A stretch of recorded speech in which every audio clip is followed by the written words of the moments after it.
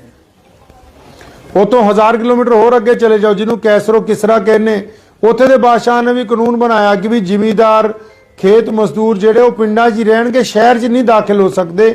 ਅੱਛੇ ਫਲ, ਸਬਜ਼ੀਆਂ, ਅਨਾਜ ਉਹ ਜਮ੍ਹਾਂ ਕਰਾਓ ਸਿਪਾਹੀਆਂ ਦੇ ਕੋਲ, ਕਿਉਂਕਿ ਤੁਸੀਂ ਦੂਸਰੇ ਨੰਬਰ ਦੇ ਸ਼ਹਿਰੀ ਹੋ, ਤੁਹਾਨੂੰ ਜੀਣ ਦਾ ਹੱਕ ਨਹੀਂ ਹੈ, ਤੁਸੀਂ ਸਿਰਫ ਆਪਣਾ ਕੰਮ ਕਰੋ ਔਰ ਗੱਲ ਖਤਮ ਕਰੋ। ਕੈਸਰੋ ਕਿਸਰਾ ਤੋਂ ਵੀ ਅੱਗੇ ਚਲੇ ਜਾਓ ਜਿਹਨੂੰ ਤੁਸੀਂ ਸਾਊਥ ਅਫਰੀਕਾ ਕਹਿੰਦੇ ਹੋ, ਉੱਥੇ ਰੂਲ ਹੈ ਕਿਉਂਕਿ ਕੰਮ ਨਹੀਂ ਹੈ, ਇੰਡਸਟਰੀ ਨਹੀਂ ਹੈ।